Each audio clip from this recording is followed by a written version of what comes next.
Hello students, today in this video we are going to finish this chapter, The Lady with the Lamp. So here we are starting. When Nightingale was about 16 years old, she decided to take up a nursing and spoke to her family about it. जब Florence Nightingale 16 वर्ष की थी तब उसने फैसला किया कि वो नर्सिंग करेगी और इस बारे में उसने अपने परिवार को भी बताया. हर parents were completely against it. उसके माता पिता उसके इस फैसले के बारे में बिल्कुल ख़िलाफ़ थे. They wanted her to get married. वो चाहते थे कि वो शादी कर ले. Moreover nursing was not considered a respectable job specially for woman. और इसके अलावा ये उन दिनों की बात है जब नर्सिंग को महिलाओं के लिए, एक लड़की के लिए, एक औरत के लिए एक इज़्ज़तदार, एक रेस्पेक्टेबल जॉब नहीं समझा जाता था. But she refuse to get married. Florence ने शादी करने से तो इनकार कर दिया. She was against the expected role for a woman of her nature to become a wife and mother. अब वो इस बात से बिल्कुल ख़िलाफ़ थी कि महिलाओं से ये उम्मीद की जाती है कि वो क्या करें, शादी करें और शादी करने के बाद वो पत्नी बने और एक माँ बने. उसने कहा कि मुझे ये एक्सपेक्टेड रोल नहीं अच्छे लगते हैं कि लड़की सिर्फ ऐसा ही कर सकती हैं, इसके अलावा लड़कियां बहुत कुछ कर सकती हैं, वो नर्सिंग भी कर सकती हैं. तो इसलिए वो जो एक रिस्ट्रिक्टेड रोल है एक लड़की का कि वाइफ उसके बाद मदर, वो उसके ख़िलाफ़ थी. वो चाहती थी कि वो कुछ और भी कर सकती है. So here Nightingale believe that God wanted her to work for the sick and the deprived. Florence Nightingale का ये मानना था कि गॉड चाहते हैं कि वो बीमारों के लिए काम करे, बीमारों की सेवा करे, और वो लोग जो कि डिप्राइव्ड हैं. डिप्राइव्ड का मतलब होता है वंचित लोग, यानी कि जिनको सुख सुविधाओं से, जिनके पास सुख सुविधा नहीं होती हैं, जो सुख सुविधाओं से दूर होते हैं, उनके लिए वो काम करें. She went to Germany for 3 months nurse training. Nursing यानी कि वो 3 महीने की ट्रेनिंग के लिए, जो कि नर्स की ट्रेनिंग थी, जर्मनी गई.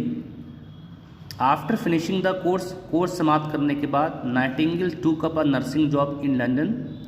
नाइटिंगेल ने लंदन में नर्सिंग की जॉब हासिल कर ली. Later within a year, और उसके 1 साल के भीतर ही she was promoted to be the superintendent of the hospital. उसको हॉस्पिटल की सुपरिटेंडेंट बना दिया गया था. इन अक्टूबर 1853, 1853 अक्टूबर में the Crimean war broke out. Crimea नाम के प्लेस पे एक क्रीमियन वार छिड़ गया. ये वार ब्रिटिश और रशियन के जो बीच में हुआ था. जो ब्रिटिश यानी कि जो इंग्लैंड था और जो रशियन थे, उनके बीच में एक युद्ध छिड़ गया था. मैनी सोल्जर्स डाइड एंड और वर इंजर्ड. इस युद्ध में बहुत से सैनिक मारे गए और घायल भी हुए. Nightingale gathered 38 nurses and went to Crimea. Nightingale ने अपने साथ 38 नर्सों को शामिल किया और क्रीमिया पहुंच गई. When they arrived at the British hospital, जब वो ब्रिटिश हॉस्पिटल पहुंची, they were shocked. तब ये सभी नर्सें हैरान रह गईं देखकर, to see the unhygienic conditions there. वहाँ पर जो गंदगी फैली हुई थी, कंडीशन बहुत ज़्यादा अनक्लीन थी, उनको देखकर बड़ी हैरान हो गई सारी की सारी nurse. Many soldiers were dying. बहुत से जो सोल्जर्स थे वो मर रहे थे. Because of infectious disease like typhoid and the cholera apart from injuries. यानी जो सैनिक थे उनको ज़ख्म तो हुए थे युद्ध में, उनको चोटें लगी थी, तकलीफ़ हुई थी, इंजरीज हुई थी. इसके अलावा वो अस्पताल में मौजूद गंदगी थी जिससे इन्फेक्शियस डिजीज़ फैल रही थी, संक्रामक बीमारी फैल रही, जैसे कि टाइफाइड हो रहा था, कोलेरा हो रहा था. कोलेरा को हम हैज़ा भी बोलते हैं. ये फैल रहा था. इसकी वजह से बहुत से मरीज़, बहुत से सैनिक मर रहे थे. All the nurses work together. सभी नर्सेज ने मिलकर काम किया. ये लाइन रहेगी, she got down to work, उसने काम शुरू किया। उसके बाद क्या है, all the nurses work together, सभी नर्सेज ने मिलकर काम किया, and cleaned up the place, और इस पूरे प्लेस को साफ किया। Took good care of the sick, उन्होंने बीमारों की बहुत खूब देखभाल की, इंजर्ड की देखभाल की। Florence Nightingale spent long hours taking care of the patients, Florence Nightingale वहाँ पर मौजूद जो मरीज़ थे, जो सैनिक थे, उनकी वो लंबे लंबे घंटों तक यानी खूब देर तक उनकी सेवा करती थी, उनकी देखभाल किया करती थी। She went down to the dark hallways with a lamp and attended to the every patient herself.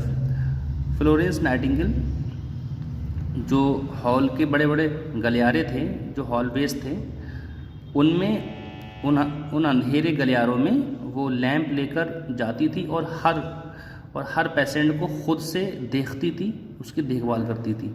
They were touched and felt comforted by her compassion, और ये बेचारे जो मरीज़ थे, ज़ख्मी सिपाही थे, ये उसके स्नेह की वजह से बहुत उनको सुकून मिलता था, आराम मिलता था जब वो उनकी सेवा करती थी। They called her the lady with the lamp, और इन सिपाहियों ने, इन घायल सैनिकों ने उस फ्लोरेंस को नाम दिया था the lady with the lamp, lamp वाली महिला। Nightingale started a special kitchen where food for the patient was prepared. Nightingale ने मरीज़ों के लिए एक ख़ास किचन की व्यवस्था की, जहाँ पर इनके लिए यानी कि मरीज़ों के लिए खाना तैयार होता था। She also established a laundry to provide the patients clean sheet and clothes. इसके अलावा उसने वहाँ पर एक धोबी घर की शुरुआत की, लॉन्ड्री की शुरुआत की, यहाँ पर कपड़े धोए जाते हैं, शुरुआत की, ताकि जो मरीज़ हैं उनको साफ़ सुथरी चादरें और कपड़े मिल सकें। क्लासरूम, एक वहाँ पर क्लासरूम बनाया गया जहाँ पर उनको पढ़ाया जा सके, एंड लाइब्रेरी वहाँ पर एक बनाई गई, were also setup for them, उनके लिए यानी कि मरीज़ों के लिए लाइब्रेरी भी बनाई गई।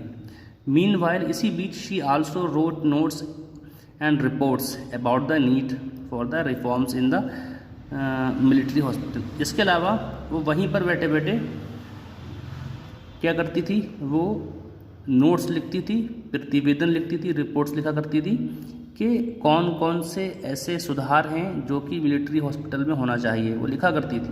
ठीक है। When the war was over, जब युद्ध खत्म हो गया, Florence Nightingale return to her childhood home at Lea Hurst. युद्ध खत्म होने के बाद फ्लोरेंस नाइटिंगेल अपने बचपन के घर लौट गई, जो कि लीहस्ट नाम की जगह पे था। पीपल वेलकम्ड हर वार्मली, लोगों ने उनका बड़ी गर्मजोशी से स्वागत किया।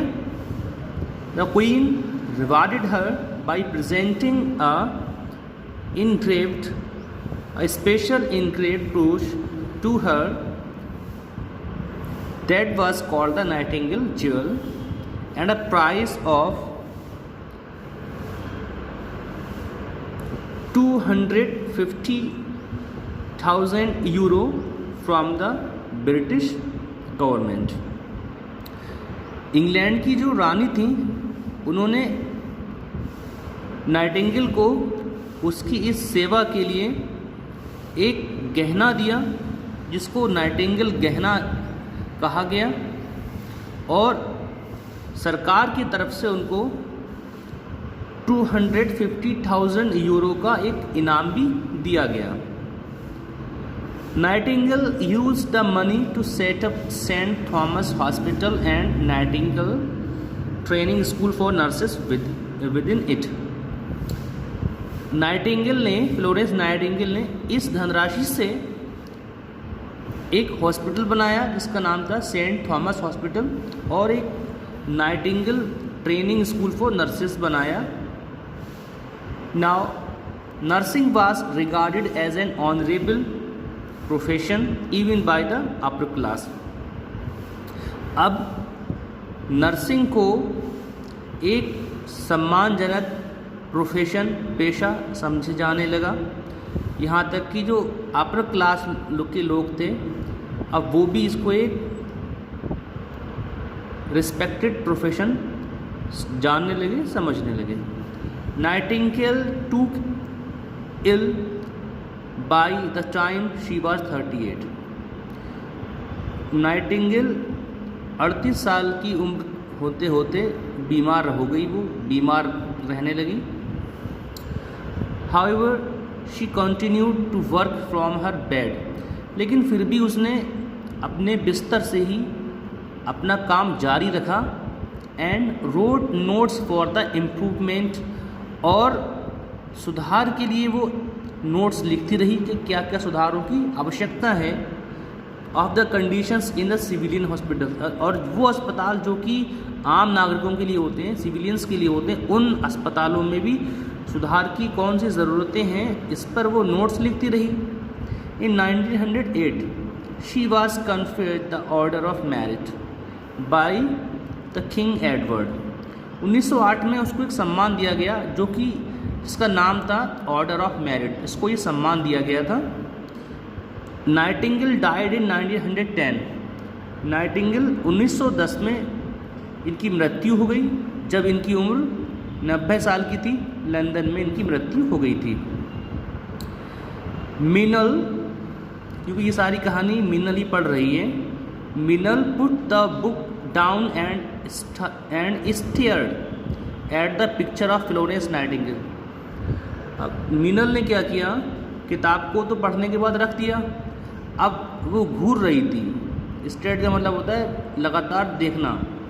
फ्लोरेंस नाइटिंगेल की जो पिक्चर लगी थी, जैसे कि यहाँ पर बुक में आपको पिक्चर दी हुई है, ये जो फ्लोरेंस नाइटिंगेल की पिक्चर है, इस पिक्चर को वो घूर रही थी और ध्यान से देख रही थी। तारा केम, उसकी माँ जो तारा है आ गई और उससे बोली, सो तो what do you think now, तो अब तुम क्या सोचती हो। मिनल सेड इन डिटरमाइंड वॉइस, मिनल ने एक दृढ़ निश्चय वाली आवाज़ में कहा, एक ऐसी आवाज़ में कहा जिसमें पूरा का पूरा इरादा था कि वो नर्स ही बनेगी। बोली, I know it is difficult but I still want to become a nurse like Florence Nightingale. उसने कहा कि मैं जानती हूँ कि काफ़ी मुश्किल होता है नर्स बनना, या नर्स की तरह सेवा करना काफ़ी मुश्किल है, लेकिन मैं फिर भी चाहती हूँ कि मैं फ्लोरेंस नाइटिंगेल की तरह एक नर्स बनूँ।